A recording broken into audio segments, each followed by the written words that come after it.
Today we're looking at yet another emulation console right out of China, but this one's not an Android-based system.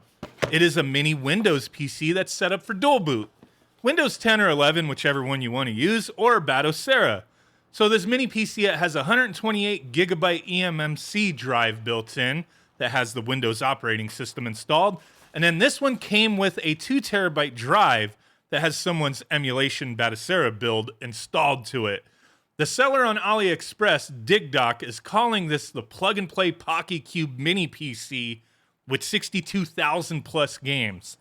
But what it actually is a GK3V Mini Intel Celeron J4125 PC with an Intel UHD Graphics 600 GPU built in with 8 gigabytes of RAM and dual-band Wi-Fi and Bluetooth support. It has 2 USB 2.0 ports, 2 3.0 ports, 2 HDMI ports, an Ethernet port, a 3.5 millimeter jack, and a VGA port. So this can be set up and used for many different purposes, but today we're focusing on what the point of the product is, playing retro games.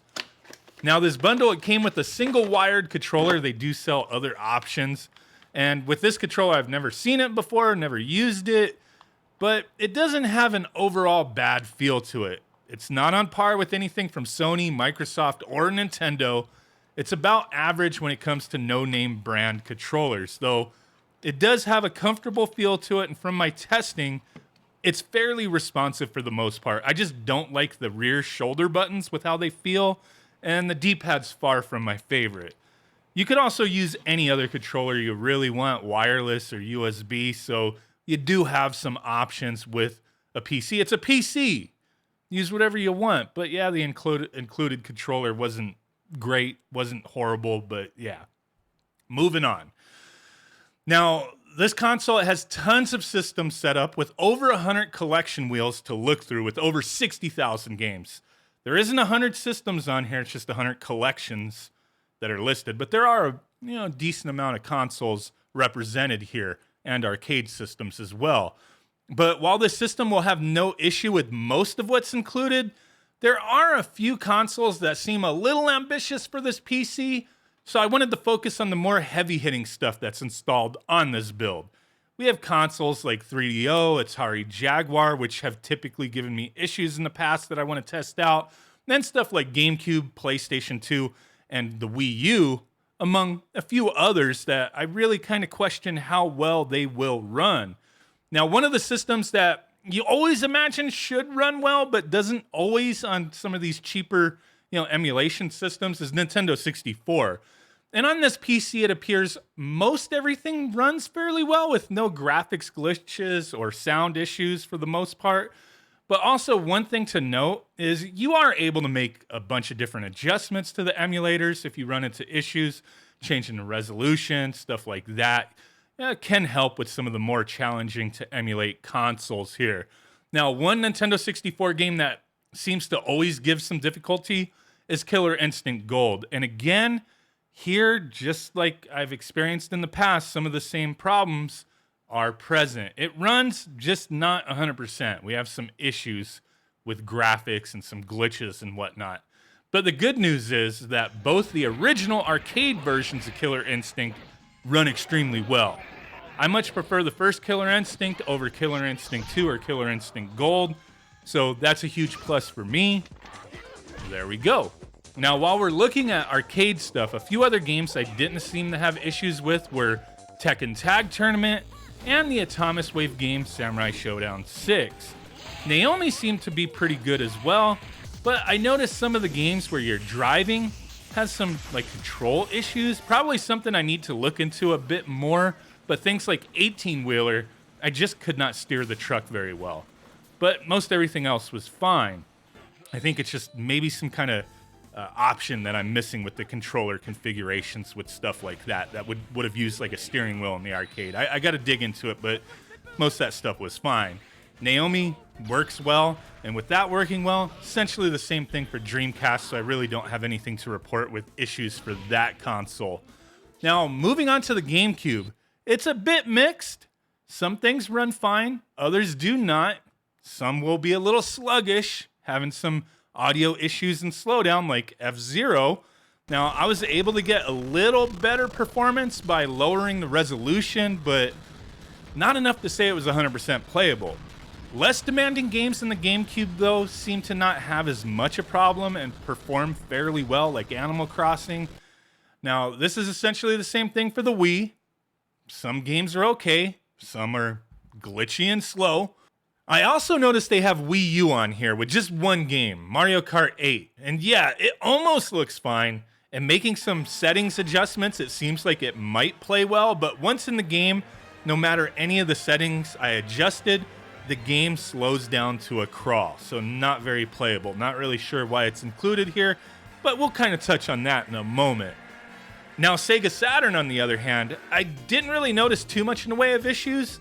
Things like Christmas Nights played great, as did Street Fighter Alpha 3. Now, some games may wind up giving some issues depending on the emulator you use and some of the settings you have changed, which all can be, accessed through the advanced system and game options by pressing start while scrolling through that system's games. Now, one game on Saturn that I did find some small issues that didn't really mess with playing the game was Sega Rally Championship. While it played fine, it seemed to have some issues with rendering parts of the track further away from you.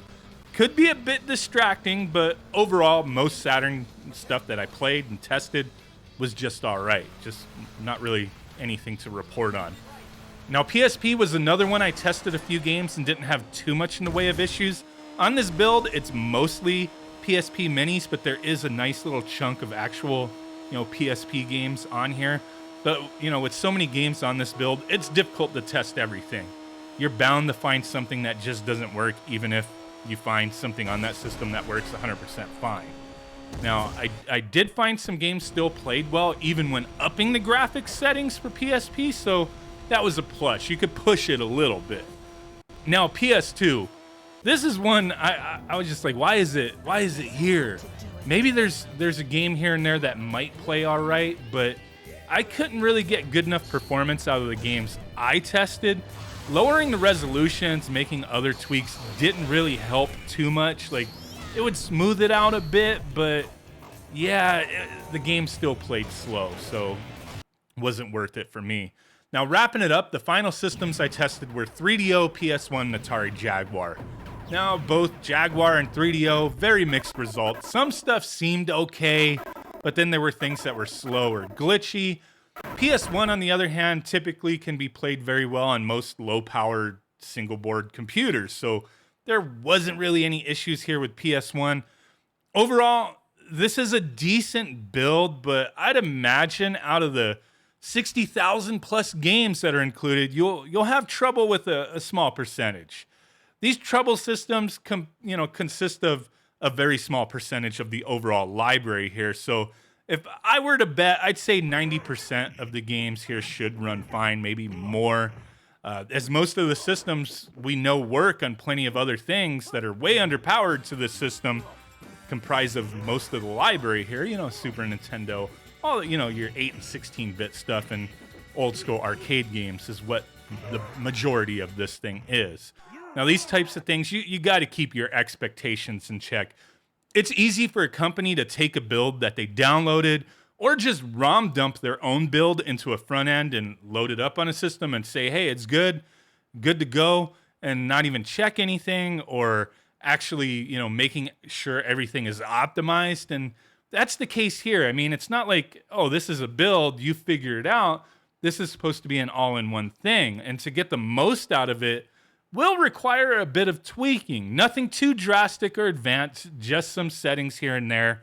But even then, I mean, those higher-end systems, after tweaking stuff, will not be 100%. So, yeah, I mean, there's so many different devices like this coming out of China and plenty of other places as well. And I do these videos just to make sure you guys get a good idea of what you'd be getting yourself into. So, hope you enjoyed the video. Hope it was of help. Really do appreciate every single one of you guys. And with that said, I will catch you on the next one. Bye.